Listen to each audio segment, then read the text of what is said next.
Saya ingin menjelaskan sekali lagi bahwa apa yang Iran lakukan ke Israel adalah masif sukses atau sebuah kesuksesan yang luar biasa.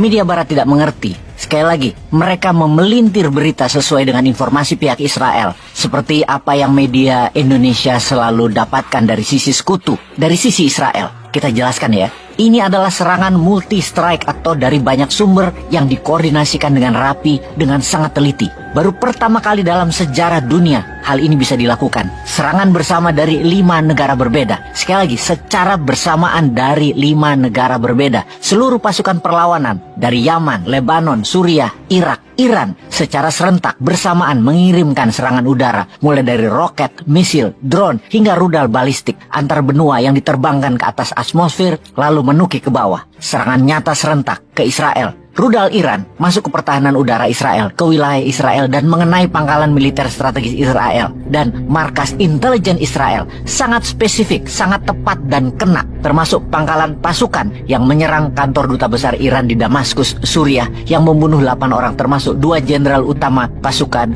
Garda Revolusi Iran, yaitu pangkalan Nevatim. Terus kalian semua tahu apa yang Israel katakan ke media? Mereka mengatakan, kami berhasil memblok 99% serangan Iran. Hanya melukai seorang anak berusia 7 tahun. Dan semua itu hanya minor destruction. Hanya kerusakan kecil dari serangan Iran yang masuk. Itu hoax, itu fitnah. Memang orang narsistik model Zionis itu tukang bohong dan manipulatif. Terutama memanipulasi informasi dan selalu berkesan mereka adalah victim. Mereka adalah korban. Israel selalu mengatakan itu. Mereka selalu play victim. Play victim apaan? Biangnya mereka kok. Gua hanya membalas. Iran hanya membalas. Berita Israel dipercaya lagi sama media barat. Terutama media Indonesia yang mengambil plek dari media barat. Kalian ini media kok pakai informasi terbuka juga sih kayak intelijen Indonesia aja. Pakai orang sendiri dong di lapangan. Pakai sumber terpercaya sendiri. Mata kedua, mata ketiga kalian sendiri dong. Terus kita ini kan waras. Mikir dikit lah dengan informasi Israel yang mengatakan berhasil mengintercept 99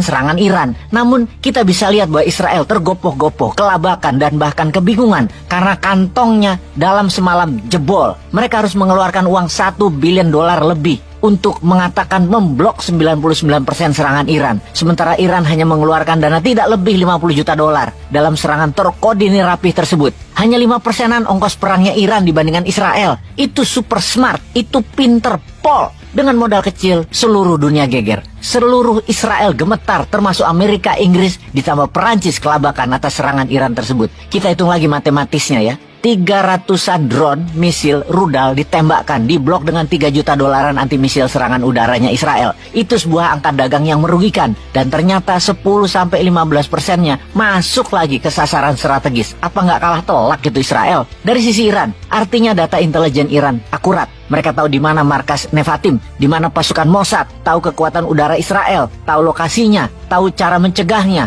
tahu di mana kebocoran kelemahannya, sehingga bisa memecah fokus serangan-serangan misil yang Iron Dome dan laser beam, kerepotan menangkis yang bukan jadi target utama Iran, hanya decoy, tipuan, sehingga target utama yang Iran capai tercapai beneran dan kena pangkalan udara Nevatim tersebut. Hal inilah yang mengejutkan Israel. Mereka kalah telak. Ini juga mengejutkan para pakar intelijen dan pakar pertahanan militer dunia, terutama pihak sekutu barat. Iran kok segitu canggih ya? Drone Shahid seri 136 dan 238 yang sukses dipakai di perang Ukraina oleh Rusia memang bekerja luar biasa. Karena drone inilah yang mengenai sasaran ke pangkalan militer yang ditarget Iran tersebut. Sekarang Israel bisa merasakan efek psikologisnya atas serangan Iran tersebut. Sangat fenomenal. Kena mental itu Israel. Kena mental itu monyet Netanyahu. Citra kekuatan militer Israel yang dibangga-banggakan, salah satu yang terkuat di dunia, hancur seketika dengan serangan Iran itu. Ini kedua kalinya Israel dipermalukan. Pertama, 7 Oktober serangan Hamas, yang kedua, serangan Iran kemarin. Di sisi Israel, kena mental. Di sisi pasukan perlawanan, inilah moral boost. Inilah pompa semangat mereka. Penduduk Gaza menjadi bersemangat untuk melawan Israel.